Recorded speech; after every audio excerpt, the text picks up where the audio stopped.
Warning. The DPI authority recommends adult-only viewing. What you are about to see contains explicit in-game footage of Powerslide. It includes fast, gratuitous graphics, obscene drive-anywhere tracks, realistic car handling, and extreme competitive racing. Viewers accustomed to ordinary racing games may find the high speed and quality distressing.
In 1998, a small game development studio based in Adelaide, South Australia that went by the name RatBag Games released a PC exclusive racing game called Powerslide, and that is the game that I'll be talking about today. As I've noticed that barely anyone has talked about this game, and I think this game is criminally underrated, and in this video I will show you why, and why I believe that this game is definitely worth checking out if you're interested in these niche racing games.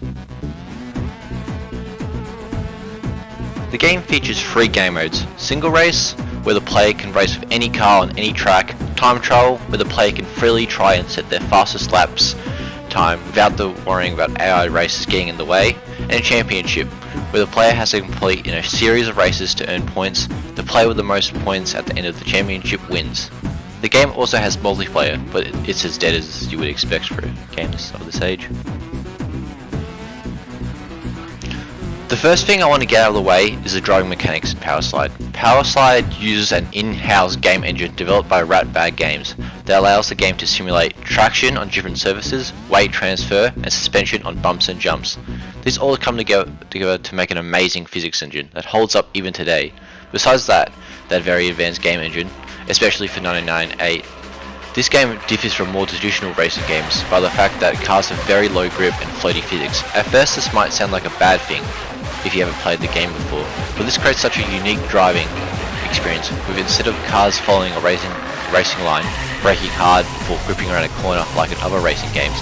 Instead, in Powerslide, you guessed it, cars power slide around corners, often flicking their cars sideways before sliding around wide corners, carrying momentum at high speeds. Tracks and Powerslides are designed perfectly to complement this driving model.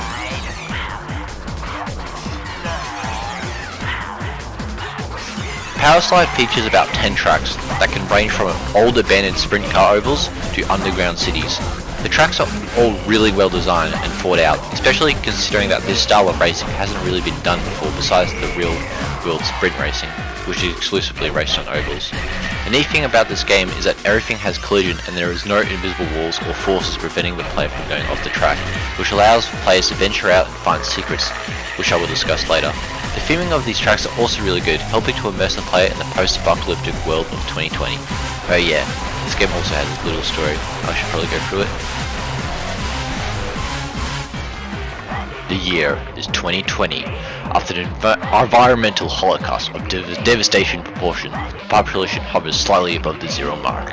The rich have fled underground, where they have formed corporate enclaves. Above ground, those desolate cities and desert wastelands are inhabited by the feral population of freaks and survivors.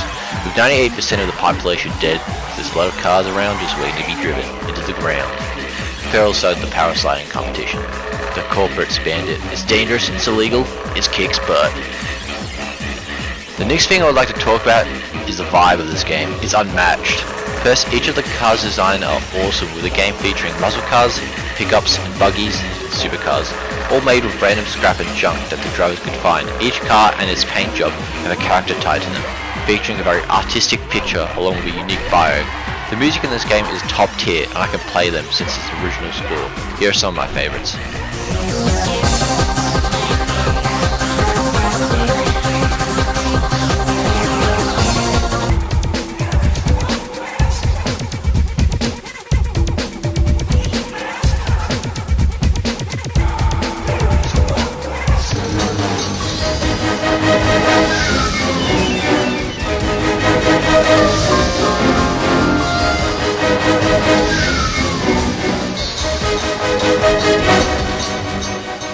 The neat thing that I think adds a lot of personality with the game, being set in a post-apocalyptic world, the winner of the championship is rewarded with a fruit instead of a trophy, and in all games all the achievements are represented by different fruits and vegetables in a fridge.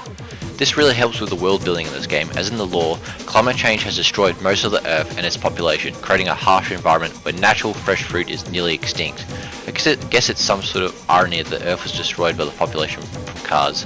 The fact that they race with the same cars that destroyed their world is some sort of commentary on modern society, that the fact that people think their modern technology is carrying them forward, but in reality is taking them sideways. I didn't know where else I would put this, but I'm going to talk a bit about the AI in this game. Do you remember how the intro mentioned competitive racing? That's no joke. The AI is really challenging and well made. The first 2 levels are pretty easy once you get used to the physics, but after that the AI stopped holding back.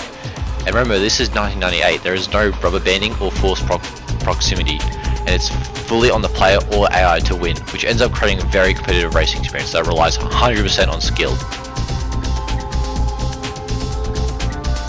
Do you know how I mentioned that you can find secrets when exploring the tracks? This is what you can find.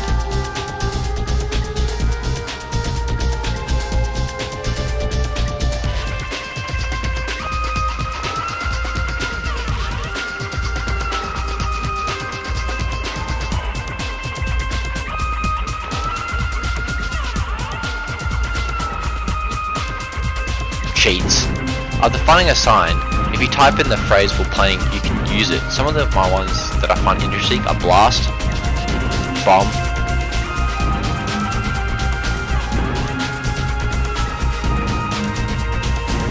twister, spider, ICBM. That's just a few, and there are lots to find and use, and if you don't feel like searching for all of them, there is a Steam guide that tells you all of them anyway. On release, the game was praised for its fully 3D environments and cars and its fun drift-focused gameplay, and it scored as 78% from PC Gamers US, and it was rated Best Racing Game of the Year for 1998 by IGN.